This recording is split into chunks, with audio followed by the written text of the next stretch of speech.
Welcome back, viewers, to Roo Studios Tekkit 1.2.9G. This is episode 24, and we are building our big reactor. 9x9x9 reactor should have more than enough power to do what we need to do, and we are up to a point where we're ready to fill the bottom layer with gelid cryothium. And I'll do that in a minute. I've just got to get some stairs to get up into the area. It's yeah, it's been pretty good. I've also, while we do that, I've just made a quick farm over here. I want to show you. It's our cactus farm, and what I've done is I've basically grabbed another harvester and I've put it on the end of the interface here. So we have two harvesters working off one interface, and it's all powered by the power that's coming in from underneath this wheat farm. Now, the interesting thing about the cactus farm is you don't need a planter, because the harvester is smart enough to leave the bottom layer of cactus on the ground. So it'll only harvest the top section, or the second one up and the third one up if it gets that high. See, like that? It just harvests that one and leaves everything there. So it's a really easy way of growing cactus. It does the same thing for sugarcane too. So you set your sugarcane up, and it'll only grab the second layer. It'll leave the first layer of sugarcane on the ground. So that's it. That's how you set up a cactus farm. It's very, very easy, and the size of it is determined by how big your upgrade is. Okay, so increased by 6 means it's a 9x9 area, which is big enough for a cactus farm. Anyway, nice sideline. Let's get back into it. Some steps. I need some steps.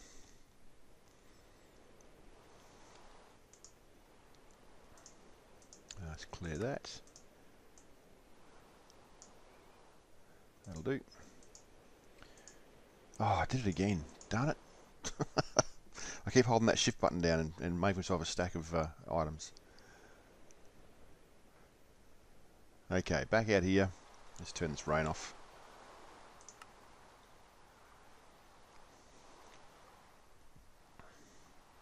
I'll be setting this up into a bit of a room area here, and actually making some stairs going up to the top while I'm here.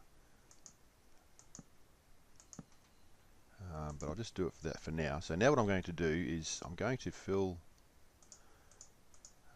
get rid of all these, 20 buckets. Actually, I need 40. I think the space down here, there is 40 blocks. So you need 40 buckets per layer of gelid cryothium. So I'm going to just grab this and fill up the buckets. Pretty sure I've got enough here. Okay, there's enough space there. Alright, and we start filling up. Now what I usually do is I usually come to the center here and I'll fill from the center out. So it's that one, that one, that one. And notice how there's all the snow falling. This stuff is really, really cold, and it will damage you like lava damages you. So it's pretty potent stuff. Okay, then I'll fill these three here. 1, 2, 3, and this one, and I've also found when you put your mouse over a bucket and press R in this game, it'll actually sort it out for you for there. And we'll just get rid of these, put these down now. We do that one. There, and there. Oops.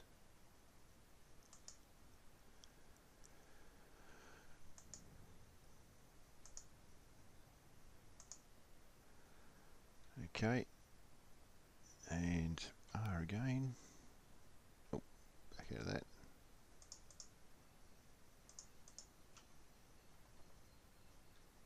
And now we start filling around the outside.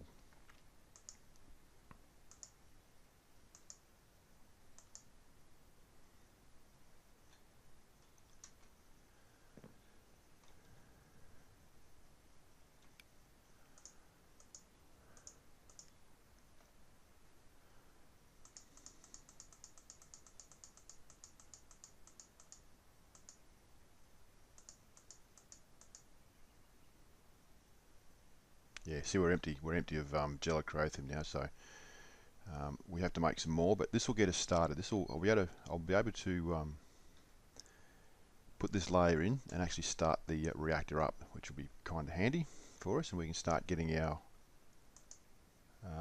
laser drills happening and start really scoring some ores.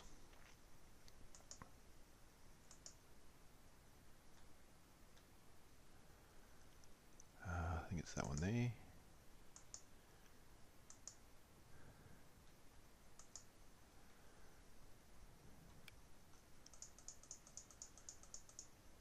It's a bit of a long process, this, but we get this gelochrothium is the best for cooling our reactors. Oh, what happened there?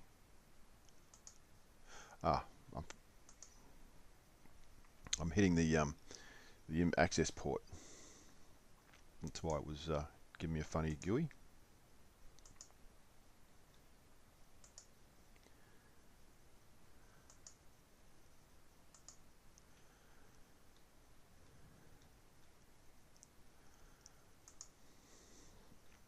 Two more.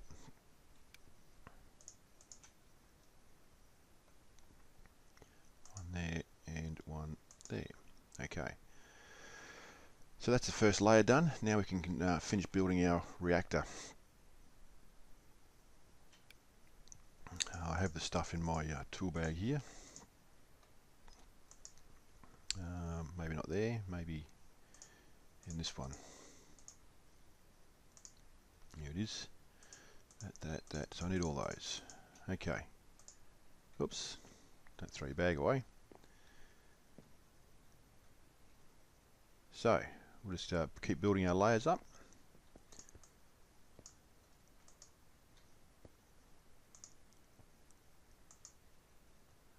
Now I've got to be careful here because the the gelochrothium is a bit of a trap. You fall in there, you'll end up dying of frostbite.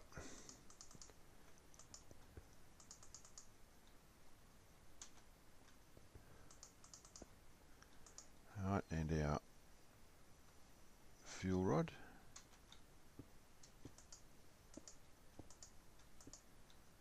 I might be able to build it all up from in here, I reckon. Maybe I could just sit in here and do it.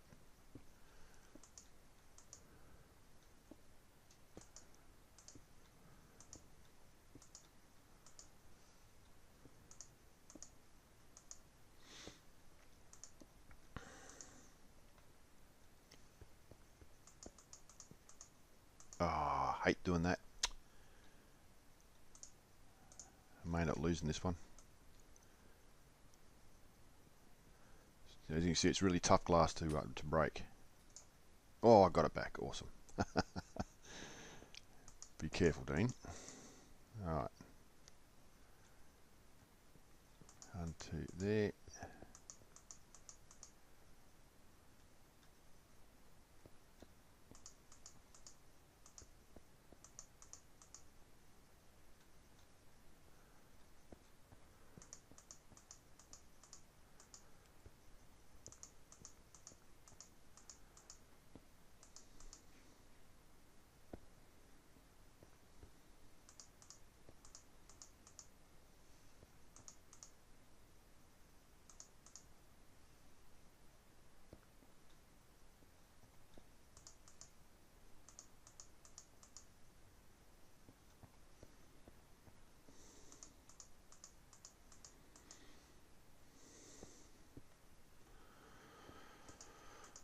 Okay.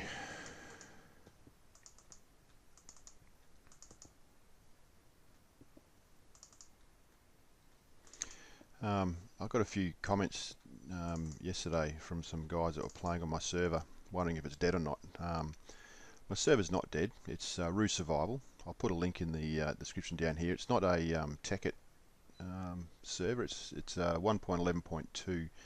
Now apparently 1.12 Minecraft came out in the last day or so, which is great. I'm not planning on updating it. I'm doing a little work on Tekkit and learning this this game at the moment, but I will be keeping the Roo Survival running.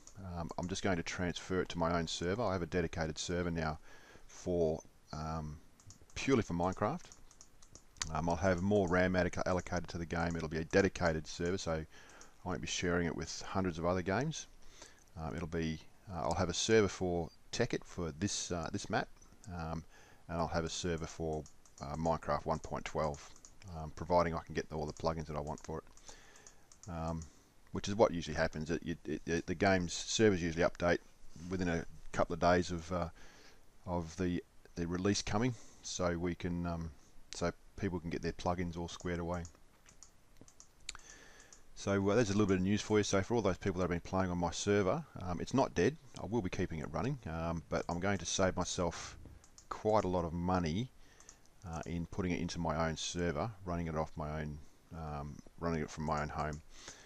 Servers cost quite a lot of money. When you start looking into it, you can get cheap servers, and they advertise really cheap servers, but you get like 500 mega RAM for the game, and you really can't do anything on a server with 500 mega RAM, because basically your plugins in all your mod packs, if you run mod packs, soak up the RAM, and you've got no room for your players to go and play on it. So that's the height. So yeah, that's the plan.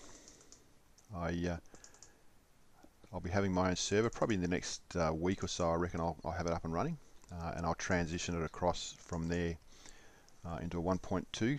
So my Roo Survival will be still on the server there. It'll probably just have its own IP address until it runs out, and I'll change my domain name of Roo Survival to my own server.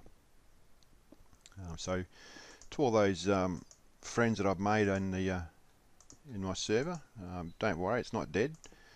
In fact, I'm just working on making sure that the Roo Survival longevity is going to remain by using my own server. Okay, so here we are now. We're at the top of our reactor, and I'm just filling in these, and you'll find once I've put in the last block on this whole reactor will change its look, and that'll show that it's actually been completed. Just get this around here.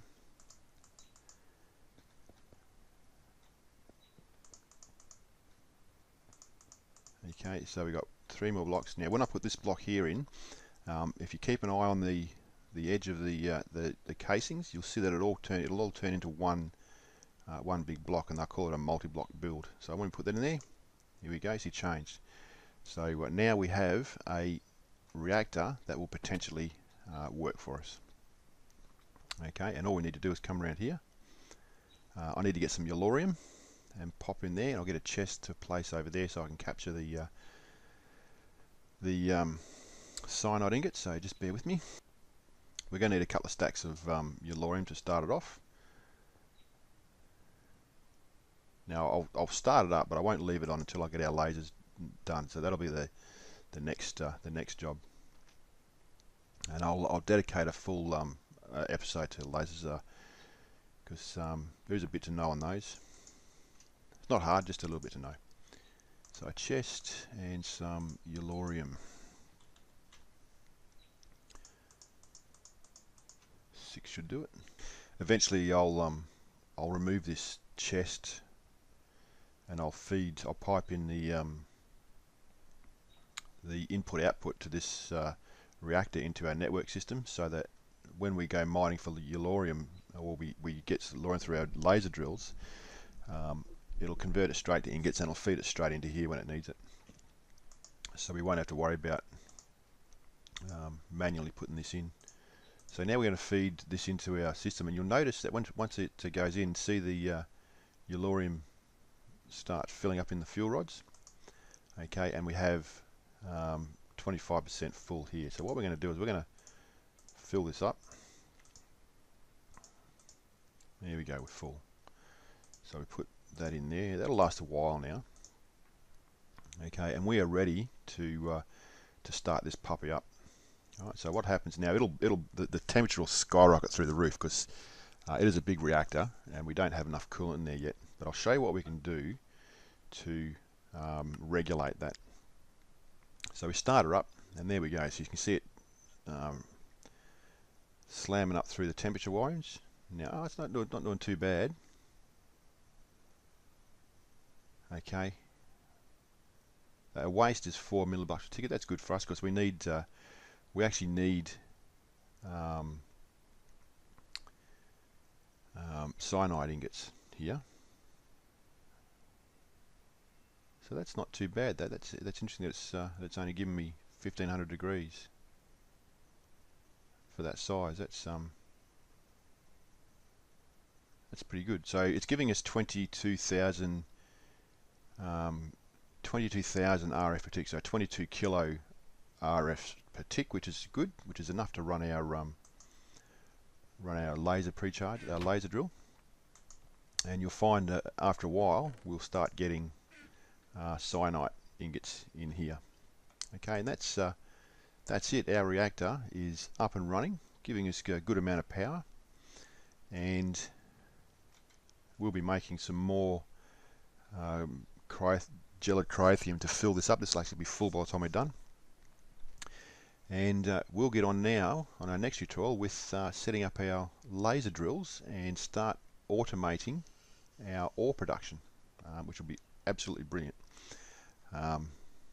So yeah, hope you like this series. There's our power. We're one step closer to having mega power.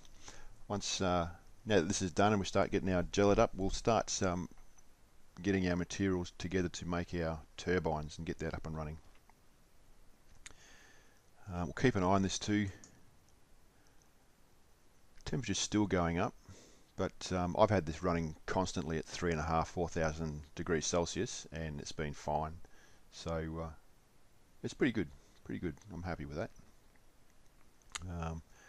So yeah, if you're liking the series, please like, subscribe, and share this series. At the moment I'm punching out at least 3 a day, which is awesome. It'll slow down eventually, but yeah. If you've got any comments, please feel free to comment, and I'll answer them for you. Until the next tutorial, good luck, and I'll catch you later. Bye for now.